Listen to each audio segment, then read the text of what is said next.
les progrès de la médecine sont vraiment très impressionnants. On a l'impression d'une rapidité qui est étonnante. Et en même temps, à certains jours, on tend le dos parce qu'on voit qu'il y a des problèmes qui sont à la limite insolubles ou très difficiles et graves. Les médecins nous avouent qu'il faudrait qu'ils refassent leurs études tous les 7 ans. Les informaticiens, les ingénieurs en informatique disent qu'eux, ils devraient le faire tous les 3 ans, refaire toutes leurs études. Et on est un peu ému, on est un peu bouleversé de voir cette rapidité, cette avance, ce génie dans la chirurgie ou dans toutes les branches de la médecine. Avez-vous lu le livre qui est remarquable d'une amie qui s'appelle le docteur Françoise Forette, une des meilleures spécialistes au monde pour la maladie d'Alzheimer. Et ce livre s'appelle « La révolution de la longévité ». Elle a simplement calculé que, en avançant davantage, en gagnant 3 mois chaque année, c'est-à-dire tous les 3 ans ou tous les 4 ans, une année dans la longévité, on allait avoir un surnombre, vous le savez, d'ailleurs tout le monde le sait, un surnombre de personnes âgées, malades et fatiguées, et qu'on n'en était pas du tout près.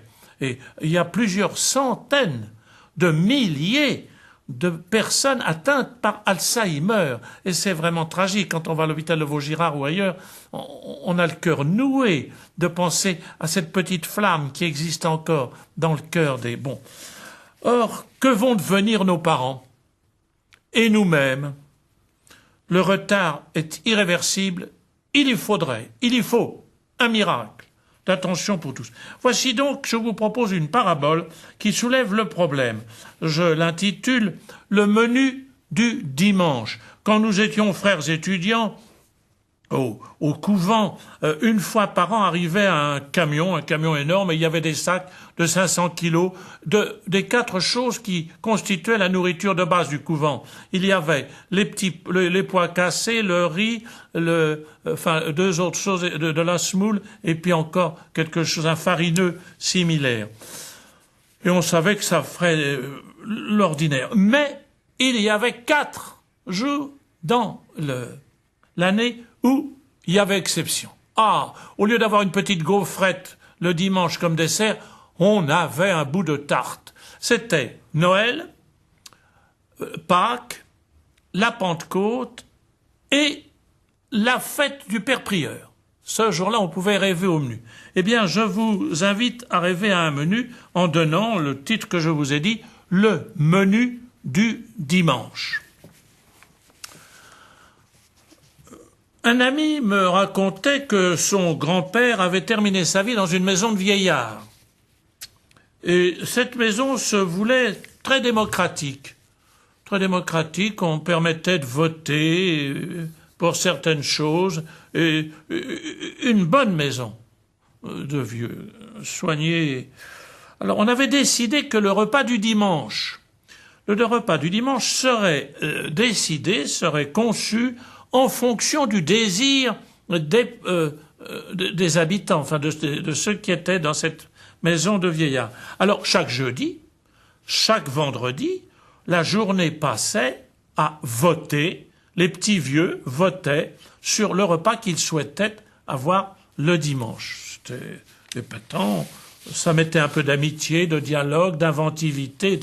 Le dimanche arrivait, or chaque fois, le repas du dimanche ne ressemblait en rien à celui que les petits vieux avaient voté. D'où on discutait le lundi, le mardi et le mercredi, on discutait pour savoir pourquoi le repas du dimanche n'avait pas été conforme à celui qu'on avait voté au programme, au menu que l'on avait voté. Et cela recommençait chaque semaine, ainsi grâce à ce type de dialogue. Finalement, la maison vivait en paix. Les petits vieux avaient de quoi discuter sur les menus. Je me demande si c'est pas un peu l'image de nos examens de conscience à l'intérieur de nos paroisses, de nos églises, de nos couvents, etc., et de nos catéchismes, etc. Est-ce que l'apostolat, est-ce que ce que l'on dialogue est destiné à nous faire plaisir, ou au contraire à montrer un certain décalage avec ce qui est la réalité? Je voyais encore les courbes comparées en 30 ans de distance du nombre de prêtres. Hier, je lisais un compte-rendu qui m'a glacé dans le dos. La réalité, et non pas simplement faire des programmes. Je vais vous dire, le secret de tout, et c'est une chance, la foi ne s'arrête pas à des idées, à des projets, à des programmes, à des menus, aussi beaux soient-ils, à des hypothèses ou des recherches. Elle s'arrête qu'au moment où elle nous a conduits au pied d'une personne. On peut pleurer, on peut essuyer ses pieds avec ses cheveux comme dit Sainte Marie-Madeleine. On peut lui prendre les pieds pour lui dire « Mon sauveur, mon maître, toi que j'aime ». On a envie de le prendre. Dans l'église, pardonnez-moi, un sourire, nous faisons tellement de menus. Mais c'est pas ce que nous dit Jésus. Jésus nous dit, si vous ne mangez pas ma chair, c'est bien du réel. Si vous ne buvez pas mon sang, vous n'entrerez pas dans le royaume des cieux. Il a voulu nous montrer, et le terme, le grec qu'utilise saint Paul est très impressionnant. Il dit croquer. Ça peut pas être plus réaliste. C'est la rencontre, non seulement la rencontre, mais l'assimilation, la confiance, le don à une personne auprès de laquelle s'arrête la foi. Nous sommes un peu devenus l'église des polycopiés, des menus, des programmes, des discours, etc. Cela peut être encore une abstraction quand on parle de la parole. Mais la parole, ça peut s'analyser, ça peut se réduire à des théorèmes, à des menus. Ce qui distingue, et pour moi ça a été une immense libération, ce qui distingue toute communication de la foi, c'est qu'elle n'aboutit pas à des menus, à des débats, à des théories. Elle nous amène à la réalité du Fils de Dieu, à Jésus, au pied de Jésus, à la réalité du credo, ce qui tient Jésus debout. Je crois en Dieu. Dieu nous aime. Il nous a envoyé son Fils. Et son Fils est une personne, ce qu'il y a de plus réel sur terre. Et son Fils nous attend.